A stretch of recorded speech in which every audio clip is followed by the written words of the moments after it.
Both Greco-Roman and Jewish sources agree that Jesus did things which friend and foe alike thought were miracles, or if you wanted to put a negative spin on it, sorcery.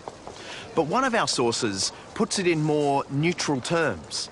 Our first century Jewish friend Josephus says that Jesus performed paradoxa erga, baffling deeds. And it's a good thing the trail has led us to Cambridge, because tucked away in the library of St John's College is an important Latin manuscript of the Josephus masterpiece, Antiquities of the Jews.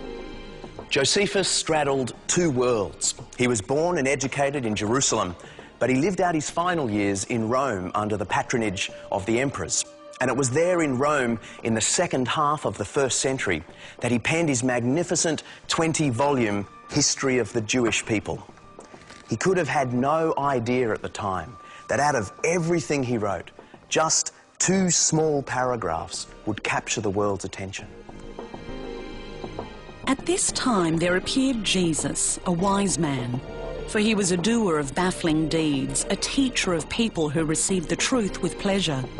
And he gained a following both among many Jews and among many of Greek origin. He was the Messiah. And when Pilate, because of an accusation made by the leading men among us, condemned him to the cross, those who had loved him previously did not cease to do so. For on the 3rd day, he appeared to them again alive. If you're wondering why a Jewish historian would freely describe Jesus as the Messiah, the anointed king of the Jews, so do most scholars. It seems as though somewhere in the copying process, a rather bold scribe has tried to improve the wording to bring it into line with Christian beliefs. If Josephus did include the reference to Jesus as Messiah, risen from the dead, he almost certainly would have done so in a more neutral or perhaps even sceptical way. One manuscript actually has the words, "He was perhaps Messiah," and "it was merely reported he appeared alive to them."